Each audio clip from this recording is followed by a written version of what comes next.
કમોસમી વરસાદના કારણે ખેડૂતોની ફિકર વધી છે તો બીજી તરફ હવે ટ્યુશન સંચાલકોની ફિકરમાં પણ વધારો થયો છે। વાત ટ્યુશન સંચાલકોની કરીએ। દેશમાં વિદ્યાર્થીઓના આત્મહત્યાના વધી રહેલા કિસ્સાઓ વચ્ચે કેન્દ્ર સરકારે કોચિંગ સેન્ટરો માટે ગાઈડલાઈન જાહેર કરી છે, જેમાંથી ખાસ તો 16 વર્ષથી નાની વયના બાળકોને ટ્યુશન ક્લાસમાં ભણાવી શકાશે નહીં, અરે એડમિશન જ નહીં મળે।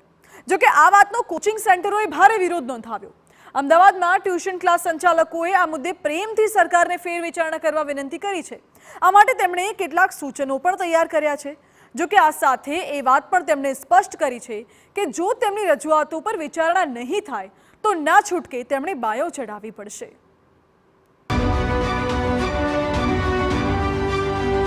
50,000થી વધુ નાના મોટા કોચિંગ ક્લાસ થઈ જશે બંધ। કોચિંગ સેન્ટરોની મનમાની પર લાગશે રોક। વિદ્યાર્થીઓના આત્મહત્યાના કિસ્સા ઘટાડવા ગાઈડલાઈન। 16 વર્ષથી નાની વયના વિદ્યાર્થીને ટ્યુશન ક્લાસીસમાં નહીં મળે એડમિશન। જી હા, ડઝનના ભાવે ખુલી ગયેલા કોચિંગ ક્લાસીસ પર લગામ કસાઈ રહી છે। ખાસ તો કોચિંગ સેન્ટરોની મનમાની અને બીજું ભણતરના પ્રેશર વચ્ચે વિદ્યાર્થીઓના આત્મહત્યાના વધતા કિસ્સા ઘટાડવા આ કડક ગાઈડલાઈન બનાવવામાં આવી હોવાનું કહેવાય છે। જોકે આ ગાઈડલાઈન પોતે જ સંચાલકો માટે ગળે ફાંસો જેવી બની ગઈ છે। સંચાલકોને લાગે છે કે તેમનો તો ધંધો રોજગાર જ છીનવાઈ જશે।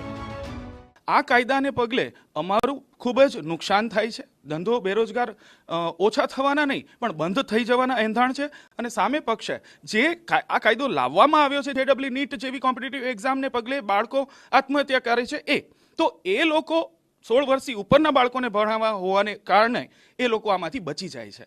તો આ અમારા માટે બહુ મોટો વિરોધાભાસ છે। અને અમારા ત્યાં ફેડરેશન ઓફ એકેડેમિક એસોસિએશન ગુજરાતમાં 99 સભ્યો બધા ધોરણ 10 કે એનાથી નાના બાળકોને ભણાવતા ગૃહ ઉદ્યોગ સમાન છે। રાજ્યમાં ટ્યુશન સંચાલકોની નારાજગી હવે ખુલીને સામે આવી રહી છે।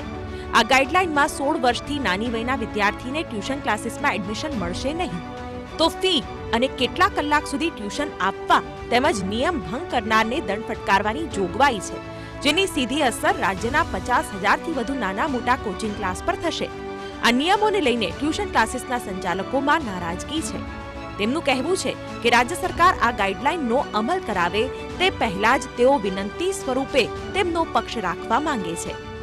ગુજરાત ગવર્મેન્ટ આ ગાઈડલાઈન બહાર પાડે એના પહેલાં અમારી વિનંતી સ્વરૂપે કેટલાક સજેશન આપવા માટેની આ મિટિંગ છે। અને આ મિટિંગની અંદર જે મુદ્દાઓ મુખ્ય ચર્ચામાં રહ્યા છે કે 16 વર્ષથી નીચેના બાળકોને ટ્યુશનમાં ન રાખવું, એક એ મુદ્દા ઉપર કે આ 16 વર્ષના જે નીચેના બાળકો છે એ પોતાની સ્વઈચ્છાથી અને એમાં જે શાળાની અંદર અપૂર્ણતા રહી જાય છે ને પૂર્ણ કરવા માટે પોતાના શિક્ષકને પસંદ કરે છે, તો મનપસંદ શિક્ષક પાસે જવા માટે કોઈ લોકતાંત્રિક રીતે રોકી ન શકે। આ જે છે ડેમોક્રેટિક વેલ્યુઝ ઉપર જે એને છે પ્રહાર છે, તો એ ન થવું જોઈએ। અને જે 1 સ્ક્વેર મીટર જે છે એક તો એ ક્લાસીસ માટે ઇમ્પોસિબલ નેક્સ્ટ ટુ પોસિબલ વસ્તુ છે, તો એ પણ ન થવું જોઈએ। તો સંચાલકોની માંગ વિશે વાત કરીએ તો ટ્યુશન ક્લાસીસમાં 16 વર્ષના વિદ્યાર્થીઓની ટ્યુશનની ઉંમરની મર્યાદા 10 વર્ષ કરવામાં આવે, જેથી વિદ્યાર્થીઓનો પાયો પણ પાકો થઈ શકે। એક વિદ્યાર્થીને પણ ભણાવાય તો તેનું રજીસ્ટ્રેશન કરાવવું જોઈએ। સંચાલકોને રજીસ્ટ્રેશનની ફીમાંથી મુક્તિ આપવામાં આવે।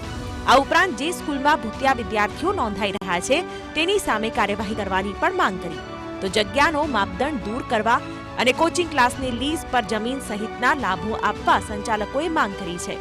સંચાલકોનું કહેવું છે કે કોચિંગ ક્લાસીસની સંખ્યા સ્કૂલો કરતાં પણ વધારે છે, માટે તેનું રેગ્યુલેશન મુશ્કેલ છે, માટે જ એક નોડલ એજન્સીની જરૂર છે। તો એવી ગાઈડલાઈન માટે હોવું જોઈએ, કારણ કે સરકાર પાસે એટલું ઇન્ફ્રાસ્ટ્રક્ચર છે જ નહીં। શાળા અધિનિયમ 2005 છે, એમનું જો અમલીકરણ ન કરાવી શકતા હોય, એમના ડીઓની આખી ટીમ છે, તેમ છતાં ન થઈ શકતું હોય તો અહીંયા વધારે મુશ્કેલી, કારણ કે સ્કૂલો કરતાં અનેક ગણા કોચિંગ ક્લાસો છે, તો એને રેગ્યુલેશન કરવા અથવા એનું જે કોઈ વસ્તુ કરવા એની જવાબદારી માટે એક નોડલ એજન્સી હોવી જોઈએ। જો અમને નોડલ એજન્સી ફાને ન બનાવે તો જે ઓથોરિટી બને એમાં ફાના પ્રતિનિધિઓ હોવા જોઈએ, કારણ કે દરેક વ્યક્તિને પોતાનો અવાજ રજૂ કરવા, મુશ્કેલી રજૂ કરવાની એક તક હોવી જોઈએ। જો કે ટ્યુશન ક્લાસીસના સંચાલકો માને છે કે તેઓ પ્રેમથી જ રજૂઆત કરવા માંગે છે, પરંતુ જો સરકાર તેમની વાત નહીં સાંભળે તો તેમને ના છૂટકે કોર્ટમાં જવું પડશે। 100% જે RTEનો કાયદો છે, રાઇટ ટુ એજ્યુકેશનનો, કે શાળાના શિક્ષક એ શાળાના સમય દરમિયાન પણ અથવા તો સમય બાદ પણ વેતન કે અવેતન કોઈ પણ પ્રકારનું ટ્યુશન કરી શકે નહીં અથવા તો કોઈ પણ ડમી સ્કૂલની અંદર બાળકો ભણે નહીં. એ અમારો જે મોટિવ છે એ મોટિવની સાથે અમે એ કહેવા માગીએ છીએ કે જો અમારી આ માગણી જે છે એ બહુ જ એકદમ વ્યાજબી માગણી છે, 16 વર્ષથી નીચેના બાળકોને અમે ભણાવીએ, એ માગણી જો નહીં માનવામાં આવે તો હાઈકોર્ટ અને સુપ્રીમ કોર્ટના દ્વાર પણ ખુલ્લા છે. આમ ટ્યુશન ક્લાસીસના સંચાલકોની આ માંગ પર સરકાર કેવો અને કેટલો વિચાર કરે છે, તેમની માંગણીઓનો સ્વીકાર કરે છે કે કેમ, તે જોવાનું રહેશે. જે ટ્યુશન ક્લાસીસ સંચાલકોનું આ એસોસિએશન છે એમનું કહેવું છે કે જેના માટે આ નિયમ કે આ ગાઈડલાઈન લાવવાની વાત છે એ આમાંથી બાદ ન રહી જાય એ પણ જોવું એટલું જ જરૂરી છે. કેમેરામેન દીપક સેન સાથે સચિન પાટીલ, TV9 અમદાવાદ.